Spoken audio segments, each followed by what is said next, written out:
All right. You can change slides there, Ken. Advice from a train. How about that for a sermon title? So one of the places that we went was Promontory Point in Utah. Has anybody been there? I wouldn't expect that. It's a National Historic Site. Does anybody know why it's a National Historic Site? It's when the East and the West railroads came together and the Golden Spike was driven at that particular point. If you see the, what's that called, the stand in the foreground there, right in front of that stand there's a cypress railroad tie. That's a replica. I thought it was the real one until I actually went into the visitor center.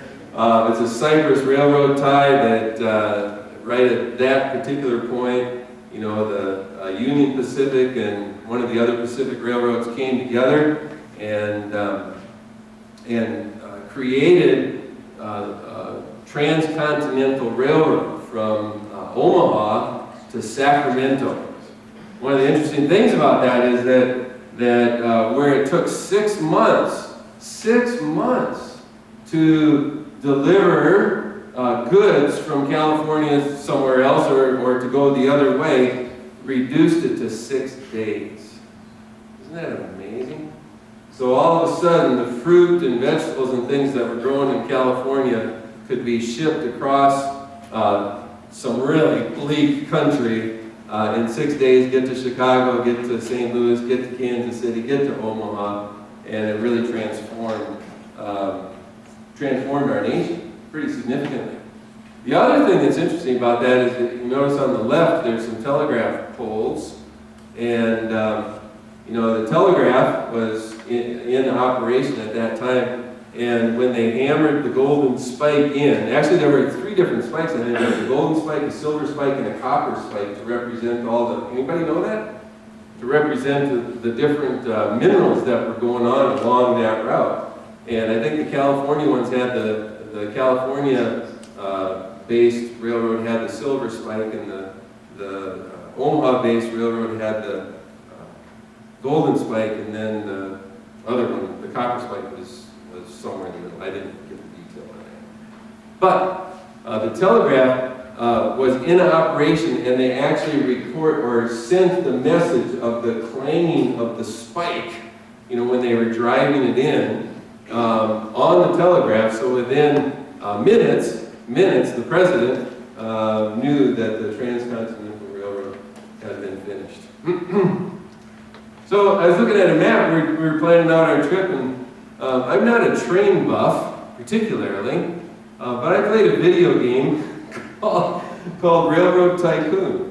It came out back in the 90s, and basically the gist of it is that, you know, you choose a railroad magnet and you start building railroads and connecting cities and doing all this stuff, and it was really a fun game. And every time I go on vacation, I recognize cities and places because of this silly computer game that my boys and I played. And so I'd been interested in this place, and when I saw we were going to be only an hour detour away, I told Lisa, I said, we really need to go see this place, and so we did. And it was really interesting. We probably spent an hour there and drove a tour of the various sites that are here.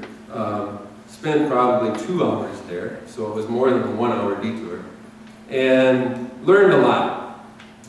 I don't have time to get into all of that, actually. The reason the sermon title today is Advice from a Train is that at all the national parks now, there's a little bookmark that you can buy. And the bookmark says, at Promontory Point, Advice from a Train. If you go to Yellowstone, you can get any number of bookmarks that say, Advice from a geyser, Advice from a waterfall, Advice from a canyon, if you go to Canyonlands National Park. So there's this whole set of advice from whatever these historical points were. And I just thought it was good, and I'm always on the lookout for sermon things when I'm on vacation. And so there's 6 or 8 items, I'm not going to deal with them all today, advice from a train, that I thought, I could adapt these a little bit and help, because it's really advice for a Christian, is what it is. Advice for a Christian. And we've been talking about, if you remember, from 2 weeks ago, and then prior to that, we've been talking about the church and who we are as the church and who we need to be as the church. And so advice from a train helps us maybe recognize and understand that it's also advice for us as we seek to be the body of Christ. Okay? So there's 3 things. First one is stay on track. How about that? What happens if you're off track? You wreck real fast. You wreck real fast. So I saw this, that was the first item, stay on track. Well, that makes a lot of sense, doesn't it? Stay on track. The train has to stay on track. If it goes off track, if it goes off track, it might be just one of those little byway things where it's waiting and resting. That's not particularly helpful. It's got to ultimately get to its destination, and the only way it's going to get to its destination is if it stays on the track, on the trail that it needs to go. One of the interesting things that I found out is that as trains developed in the United States and probably all across the world, they had to continually change the track that they were on. The first rails were made out of iron. And those rails were designed to hold a particular weight of a train. Well, guess what? The engines got more powerful. They could pull more cars. They could pull more weight. And so they had to continually redevelop the rails, make them stronger and stronger and stronger to hold the weight of the trains. Of course, to say nothing of the bridges, right? So that was an interesting thing. And I thought, what they were doing with the rails was adapting to the needs of the trains. And while the track was still going to the same place and it was going in the same direction, they were changing the way in which it happened. When I was reading about that and thinking about staying on track, I thought of the word perseverance, and there's a Bible verse, Ken, next slide, 1 Timothy 4:16. Let's read this together. I did this, my computer was broken, and so I threw these together this morning, and I didn't check for typos. So let's read this together, it should be your. Watch your life and doctrine closely. Persevere in them, because if you do, you will save yourself and your hearers. I think the key word there is persevere. Persevere. In order to stay on track, we need to have perseverance. We need to stay with the plan. Because if you do, you will save yourself and your hearers. Paul says this to Timothy. And Timothy was about making disciples. And really, the church, and what I've been talking about to you and to our leadership team, is that what our primary call is to make disciples of Jesus Christ for the transformation of the world. That's who we are. That's who we are as United Methodists. That's who we are as Mount Bethel United Methodists. It is the mission statement of the denomination. That is the track that's been laid out for us. And so, as we move into the future, everything we do needs to be looked at in that light. How is this making disciples of Jesus Christ for the transformation of the world? How is it that it's helping us to become closer followers of Jesus for the transformation of the world? That's the track that we are on. And the techniques might change, the track might change, right? The basic track that we're on might need to be developed and made stronger, but it's still going in that one direction, right? Making disciples for the transformation of the world. That's who we are. That's the track we're on. Everything we do needs to be looked at in that light. Ultimately, the track leads to heaven, right? And that's what making disciples is all about. Secondly, the advice from a train is that you're in it for the long haul. You're in it for the long haul. Trains, I mean, think about it. Sacramento to Omaha. That's a long ways with an old steam engine. I don't know how many miles it is, but it's probably, close to 2,000, 1,400, 1,600 miles.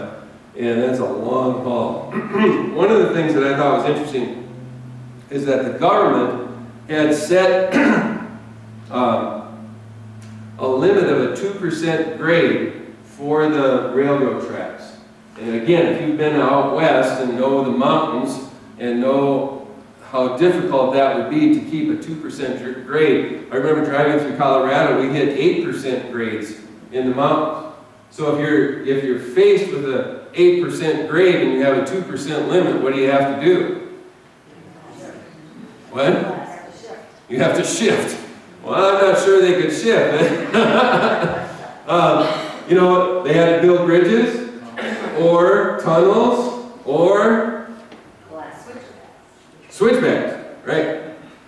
One of the things that I found out too is that instead of building bridges in certain places, they would just take fill and they'd fill in gaps. So there's one place actually at Promontory Point, which is probably 30 feet deep and maybe 30 feet wide, that they just ended up taking dirt and rocks and everything else from one place and just filling in this ditch instead of building a bridge. Can you imagine that? This is all pretty much by hand labor, and horses and mules, of course. But they were limited to this 2% grade. And the engineers and the surveyors had to figure out the best way to go from point A to point B, and they would go way ahead and chart out this route and just work and work and work. And they were usually 5 to 6 months ahead of the actual track laying. And so focused on that 2% grade, in it for the long haul, and just making it the best possible track they could. Which I think is what we're about. We need to make it the best possible track we can. Isaiah 46:4 says this. Let's read it together. Even to your old age and gray hairs, I am He. I am He who will sustain you. I have made you, and I will carry you. I will sustain you, and I will rescue you. This is a great promise of God that is for all of us as God's people. Not just when we're children, not just when we're teenagers, not just when we're young adults, but all through life. Every age that we reach. Don said that he's hitting, can I use you? Can I tell people how old you are going to be this week, Don? 87. 87. This is the promise that God gives to each one of us. Whether you're 87 or George is going to be 97, right? This week, 97. 97 years. Helen is 96. She's going to be 97 sometime this year, right? No? You're going to be 96. Okay. Is 96. Okay, something like that. This is almost a century of life. And these people are sitting here in worship today. Amen. Amen to that. You see, because they know the truth of this passage. That God makes us and carries us and sustains us and rescues us in times of difficulty, times of hurt, times of pain. In old age, we still recognize that God is God and He is with us. That's in it for the long haul. We can't give up. We can't call it quits. We can't say, oh, it's too hard. Oh, it's not clear. what we need to do. Oh, I don't get along with that person, or I don't get along with this person, so I'm going to bail. We're in this together. We're in this together as followers of Jesus. And we're in it for life. I used to tell married couples that were getting married that, there are very few things that we make a commitment to for life. There are just not many. We don't sign in blood. We don't do it with the military service. We don't do it with schools that we go to. We don't do it with employers. We do it in our marriages. And we do it for Jesus Christ. And Jesus Christ is the one that signed in blood for us. And because He did that, we say, yes, I'm in it for my life. You see, we're in it for the long haul. We're not just in it to feel good today, or to feel good next week, or to feel good next month. We're in it for the long haul. And if I'm not feeling good today, it doesn't matter, because I'm in it for the long haul. Right? Amen? Okay, thirdly, whistle while you work. Pretty good, huh? That's the shifting part. Whistle while you work. If I would have had time, I would have looked up isn't it the Seven Dwarfs in the Disney movie that sing that little song? Well, you don't want to hear me sing it probably. But I would like to find that video, because whistle while you work. Those little seven dwarfs, they got all that joy, and they're doing their thing, and they're bumping into each other and all that stuff. And I just wanted to share this with you quickly, if I can. So there were two groups of workers, really, on this transcontinental railroad for these two particular railroads. There was competition, and the government was giving a $200,000 bonus to the company that first made the connection. And so there was a lot of competition among the various railroads, the Santa Fe line, and the Great Northern Railroad up, which J.J. Hill was in charge of, trying to get across. And so there's a lot of competition. The company based in Sacramento had Chinese workers. 50,000 Chinese workers were working on this railroad. And the company from Omaha had Irishmen. Those of you that have Irish heritage, sorry about this. The Irish workers tended to carouse a bit when they weren't working. And they would go from, they'd build track, they'd build 5 to 10 miles a day. I think 10 miles was the maximum. So they'd be building this track. And what the enterprising people did is they would set up storefronts in places where there was basically that became communities. And those storefronts were prostitution, they were gambling, and they were alcohol. And when the railroad workers were done, many of them would visit the local establishments, right? There were 4 railroad workers killed in these establishments to everyone that died on the job for the Irishmen. Oh my. I'm still happy Irish. Yeah, I said no offense. And so they're building this, track coming from Omaha, and these storefronts are going up, and they're moving along with the track. And this is where the term hell on wheels came from.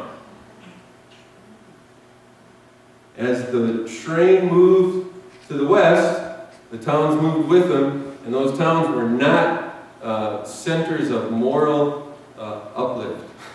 It was hell on wheels, that's what they called it. Contrary to what happened in Sacramento with the Chinese workers.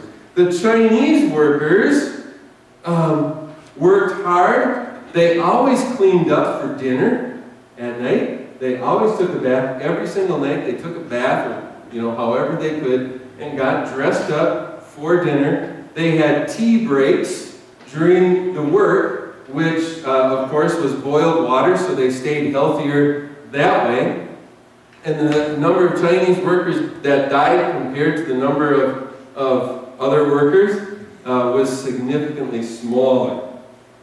The thing that struck me was that most of the Chinese workers, after they were done with the railroad, ended up settling in California and lived a middle-class life. Isn't that something? They were taking care of themselves. They were taking care, they were working hard, but taking care of themselves, and they reaped the benefits at the end. I think when we whistle while we work, and recognize the joy that's in it, and the ultimate benefit and payoff that we get from working hard and taking care of ourselves, far outweighs, momentary celebrations and momentary joys. The Bible verse that I just grabbed out from Deuteronomy 16:15. Let's read this together. For 7 days celebrate the festival to the Lord your God at the place the Lord will choose. For the Lord your God will bless you in all your harvest and in all the work of your hands, and your joy will be complete. In all the work of your hands, and your joy will be complete.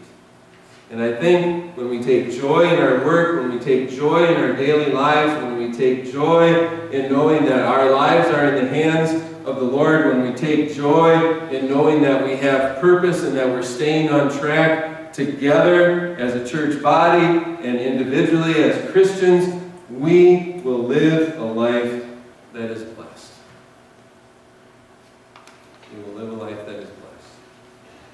And that is the advice from the train. How about that? That's wonderful. Amen. Okay.